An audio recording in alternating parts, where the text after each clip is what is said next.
آپ کا نام برہ تھا، والد کا نام جہش اور والدہ کا نام امیمہ تھا جو عبد المطلب کی صاحبزادی تھی۔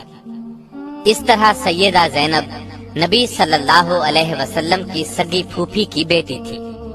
امیمہ عبداللہ کی حقیقی بہن اور رسول اللہ صلی اللہ علیہ وسلم کی پھوپھی تھی۔ سیدہ زینب اسلام اور ہجرت کے اعتبار سے السابقون الاولون میں شامل ہیں۔ یہ بات واضح طور پر معلوم نہیں ہو سکی کہ آپ کی والدہ امیمہ نے اسلام قبول کیا تھا یا نہیں۔ ایک روایت کے مطابق اسلام قبول کر لیا تھا، لیکن دوسری روایت میں ہے کہ نہیں کیا تھا۔ آپ رضی اللہ عنہا کا نام برہ تھا، رسول اللہ صلی اللہ علیہ وسلم نے تبدیل کر کے زینب رکھا۔ نبی صلی اللہ علیہ وسلم کے نکاح میں آنے سے پہلے آپ کے منہ بولے بیٹے اور آزاد کردہ غلام سیدنا زید بن حارثہ کے نکاح میں تھی۔ چونکہ نبی اکرم صلی اللہ علیہ وسلم کی پھوپھی زاد بہن بھی تھیں اور عرب کا دستور یہ تھا کہ آزاد کردہ غلاموں کو اپنے لیے شرم کا باعث سمجھتے تھے، اس لیے آپ صلی اللہ علیہ وسلم نے جب اپنے آزاد کردہ غلام زید بن حارثہ کا پیغام دیا تو سیدہ زینب اور ان کے بھائی نے صاف انکار کر دیا۔ اس پر قرآن حکیم کی یہ آیت نازل ہوئی، کسی مومن مرد اور مومن عورت کو یہ حق نہیں ہے کہ جب اللہ اور اس کا رسول کسی معاملے کا فیصلہ کر دیں تو ان کے لیے اپنے معاملے میں کوئی اختیار باقی رہ جائے، اور جو کوئی اللہ تعالی اور اس کے رسول کی نافرمانی کرے وہ بڑی واضح گمراہی میں جا پڑا۔ اس آیت کے بعد یہ دونوں راضی ہو گئے اور اللہ کے حکم کے مطابق زینب کا نکاح زید سے ہو گیا۔ نکاح تو ہو گیا لیکن سیدہ کے دل میں وہ نہ اتر سکے، اس لیے اکثر گھر میں لڑائی رہتی، آپس میں نہ بنتی۔ زید ہمیشہ نبی صلی اللہ علیہ وسلم سے زینب کی بے رخی کا گلہ کرتے، عرض کرتے میں زینب کو طلاق دینا چاہتا ہوں، لیکن آپ منع فرما دیتے، فرماتے اس نے تمہیں میری خاطر قبول کیا ہے، اس لیے اب چھوڑنا اچھی بات نہیں ہوگی، مجھے اپنے خاندان میں ندامت اور شرمندگی ہوگی۔ یہ سن کر زید چپ ہو جاتے، مگر یہ جھگڑا ختم نہ ہوا، تب انہوں نے طلاق دے دی۔ تو رسول اللہ صلی اللہ علیہ وسلم نے سوچا کہ زینب رضی اللہ عنہا کی دل جوئی اس طرح ممکن ہے کہ میں خود اس سے نکاح کروں، لیکن جاہلوں اور منافقوں سے آپ کو یہ اندیشہ تھا کہ لوگ یہ طعنہ دیں گے کہ اپنے منہ بولے بیٹے کی بیوی کو گھر رکھ لیا، یعنی اس سے نکاح کر لیا، حالانکہ لے پالک کسی طرح بھی بیٹے کے حکم میں شامل نہیں۔ عرب میں مدت سے ایک برا دستور چلا آ رہا تھا، یہ کہ اگر کسی کو منہ بولا بیٹا بنا لیتے تو اس کی طلاق یافتہ بیوی سے نکاح کرنے کو حد درجے برا خیال کرتے تھے۔ اللہ تعالی نے چاہا اس بری رسم کو نبی صلی اللہ علیہ وسلم کے فعل اور عمل سے ختم کر دیں، چنانچہ آپ صلی اللہ علیہ وسلم کو بذریعہ وحی اطلاع دی گئی کہ زید کے طلاق دینے کے بعد زینب آپ کے نکاح میں آئیں گی، تاکہ لوگوں کو معلوم ہو جائے منہ بولے بیٹے کی بیوی کا وہ حکم نہیں ہے جو حقیقی بیٹے کی بیوی کا ہے۔ آخر ایک دن زید نے آ کر آپ کو بتایا کہ اس نے تنگ آ کر زینب کو طلاق دے دی ہے۔ یہ سن کر آپ خاموش ہو گئے۔ جب سیدہ زینب کی عدت پوری ہو گئی تو آپ صلی اللہ علیہ وسلم نے زید ہی کو حکم دیا کہ وہ جائیں اور زینب کو آپ کے لیے نکاح کا پیغام دیں۔ اس سے آپ کا منشا یہ تھا کہ یہ بات اچھی طرح واضح ہو جائے جو کچھ ہوا ہے وہ زید کی رضامندی سے ہوا ہے۔ سیدنا زید آپ کا پیغام لے کر زینب کے گھر گئے اور دروازے کی طرف پشت کر کے کھڑے ہو گئے، اگرچہ ابھی پردے کا حکم نہیں ہوا تھا۔ ان کا اپنا بیان ہے کہ میرے دل میں سیدہ زینب رضی اللہ عنہا کی عظمت بیٹھ گئی، کیونکہ رسول اللہ صلی اللہ علیہ وسلم بذات خود ان سے نکاح کرنا چاہتے تھے، یہ ان کا تقویٰ تھا۔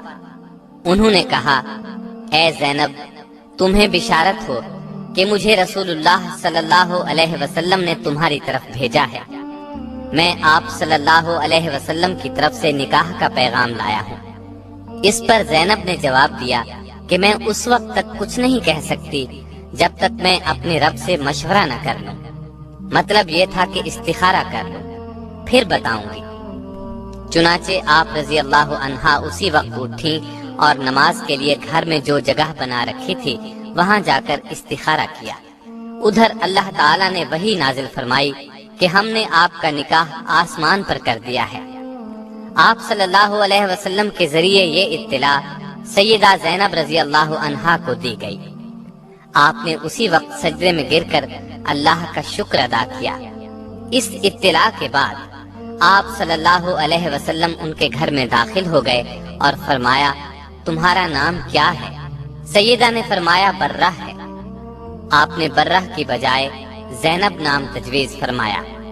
اس نکاح کا ہونا تھا کہ منافقین باتیں بنانے لگے، وہ تو ایسے موقعوں کی تاڑ میں رہتے تھے۔ چنانچہ کہنے لگے، پیغمبر ایک طرف تو کہتے ہیں کہ بیٹوں کی بیویوں سے نکاح حرام ہے، اور دوسری طرف خود اپنے بیٹے کی عورت سے نکاح کر لیا۔ حق تعالی شانہ نے ان بد باطنوں کے رد میں آیت خاتم النبیین نازل فرمائی۔ محمد صلی اللہ علیہ وسلم تمہارے مردوں میں سے کسی کے باپ نہیں ہیں، لیکن وہ اللہ کے رسول اور خاتم النبیین ہیں، اور اللہ تعالی ہر چیز کا خوب علم رکھنے والا ہے۔ اللہ تعالیٰ کی طرف سے اس وضاحت کے بعد ان منافقوں کے منہ بند ہو گئے۔ سیدہ رضی اللہ عنہا کا نکاح مدینے میں 3 ہجری میں ہوا۔ ایک روایت 4 ہجری کی بھی ہے، بعض حضرات نے 5 ہجری بھی لکھا ہے۔ نبی صلی اللہ علیہ وسلم نے نکاح کے بعد ولیمے کا بھی اہتمام کیا۔ چنانچہ سیدنا انس رضی اللہ عنہ فرماتے ہیں، رسول اللہ صلی اللہ علیہ وسلم نے کسی بیوی کے ولیمے میں اس قدر اہتمام سے کام نہیں لیا جتنا سیدہ زینب کے ولیمے میں فرمایا۔ ایک بکری ذبح فرمائی، لوگوں کو دعوت ولیمہ دی، انہیں پیٹ بھر کر گوشت اور روٹی کھلائی۔ لوگ کھا کر چلے گئے، لیکن کچھ بیٹھے باتوں میں لگے رہے۔ آپ صلی اللہ علیہ وسلم نے زبان سے تو انہیں کچھ نہ فرمایا، لیکن وہاں سے اٹھ کھڑے ہوئے تاکہ وہ سمجھ جائیں، اور سیدہ عائشہ رضی اللہ عنہا کے حجرے میں تشریف لے گئے۔ انہوں نے آپ صلی اللہ علیہ وسلم کو مبارکباد دی، پھر تمام ازواج مطہرات کے حجروں میں تشریف لے گئے، سب کو سلام کیا، سب نے آپ کو مبارک دی۔ بالآخر وہ لوگ بھی اٹھ کر چلے گئے۔ ان کے اس قدر تاخیر سے جانے پر آیت حجاب نازل ہوئی۔ اس آیت کے نزول کے بعد آپ صلی اللہ علیہ وسلم نے دروازے پر پردہ لٹکا دیا اور لوگوں کو گھر کے اندر جانے کی ممانعت ہو گئی۔ سیدہ کے نکاح کی چند خصوصیات بھی سن لیں۔ جاہلیت کی یہ رسم کہ متبنہ حقیقی بیٹے کا حکم رکھتا ہے مٹ گئی۔ اسلامی مساوات کا شاندار اظہار ہوا۔ آزاد کردہ غلام اور آقا کا فرق ختم ہو گیا۔ اس نکاح میں پردے کا حکم نازل ہوا۔ نکاح کے لیے وحی آئی۔ یہ نکاح آسمانوں پر ہوا۔ سورہ احزاب کی آیت 37 سیدہ زینب رضی اللہ عنہا کے بارے میں نازل ہوئی۔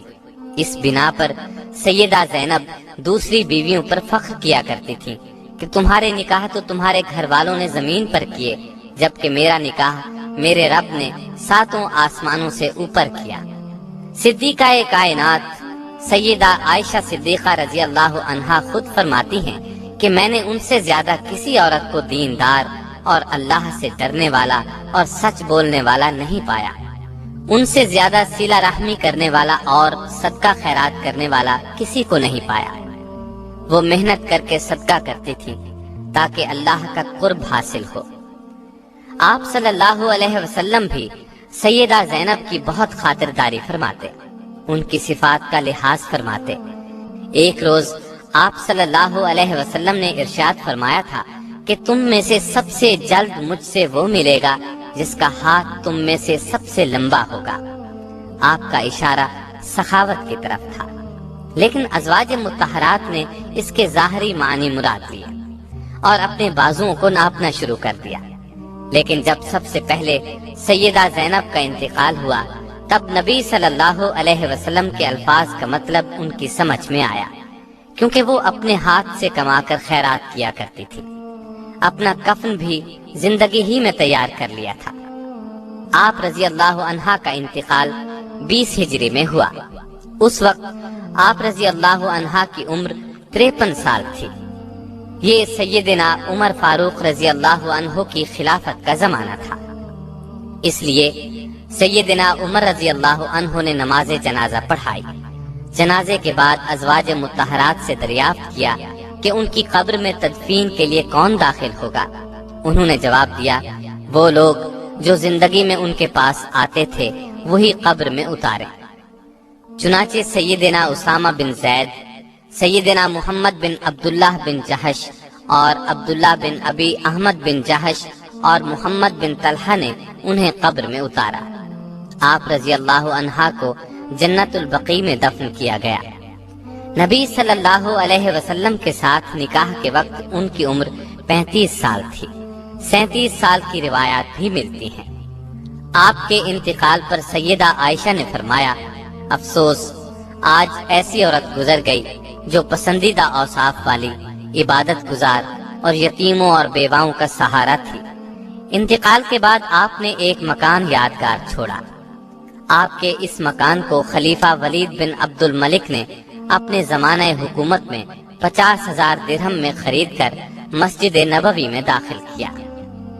آپ رضی اللہ عنہ نے بہت کم احادیث روایت کی، صرف 11 احادیث کتب میں ملتی ہیں۔ آپ میں تقوی غضب کا تھا، عبادت کا خاص شوق تھا۔ عبادت نہایت خشوع اور خضوع سے کرتی تھی، کثرت سے روزے رکھتی تھی، اپنے ہاتھ سے کماتی تھی اور جو کماتی تھی سب مساکین پر صدقہ کر دیتی تھی۔